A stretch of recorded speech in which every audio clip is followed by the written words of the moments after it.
एक बार की बात है, एक बड़ा सा पानी की नाव जिसमें कि लोग सफ़र कर रहे थे, वो पानी में डूब जाती है और सारे लोग भी पानी में डूब जाते हैं। लेकिन उनमें से एक किसी तरह से बच जाता है।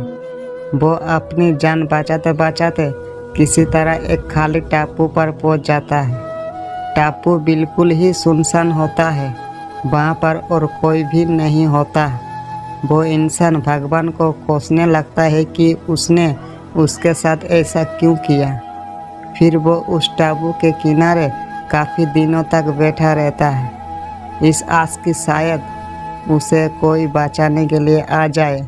लेकिन 3-4 दिन बीत जाने पर भी उसे बचाने के लिए कोई भी नहीं आता है। वो अपने बचने की उम्मीद पूरी तरह खो देता है।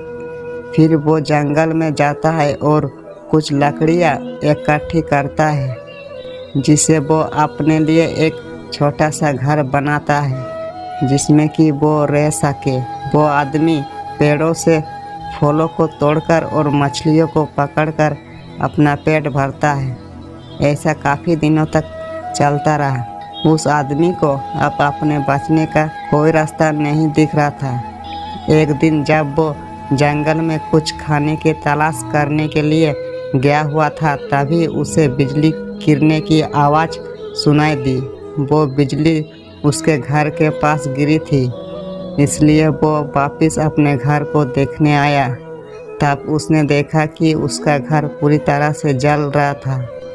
वो बिजली उसके घर के ऊपर गिरी थी, उसके कारण उसके घर को आग लग गई। वो आदमी भगवान को कोसने लगता है कि उसने छोटा सा घर बनाया था, वो भी जल गया। अब वो क्या करेगा। वो अपनी किस्मत को दिन भर कोसता रहा, फिर उस टापू के किनारे के पास ही सो गया। अचानक उसे एक नाव की आवाज़ सुनाई दी, जिससे उसकी अनकहें खुल गई और उसने उठकर देखा कि एक नाव उसके पास ही आ रही थी। वो ज़ोर ज़ोर से उस नाव को मदद के लिए पुकारने लगा। उस नाव पर सवार लोगों ने उसकी आवाज़ सुन ली और उसे बचा लिया।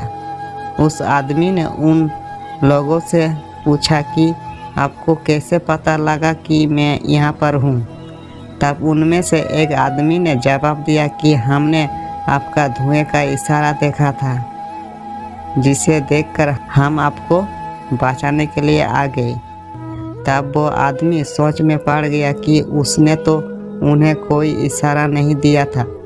फिर थोड़ी देर बाद सोचने के बाद उसे याद आया कि उसका घर आग में जल गया था। शायद उसी के धुएं को देखकर ये मुझे बचाने के लिए आ गए। ये सब जानकर वो बहुत खुश हुआ तथा उसने भगवान को शुक्रिया किया। हमारी ज़िंदगी में मुश्किलें चाहे जितनी भी आए, हमें कभी उम्मीद नहीं छोड़नी चाहिए और भगवान पर भरोसा रखना चाहिए।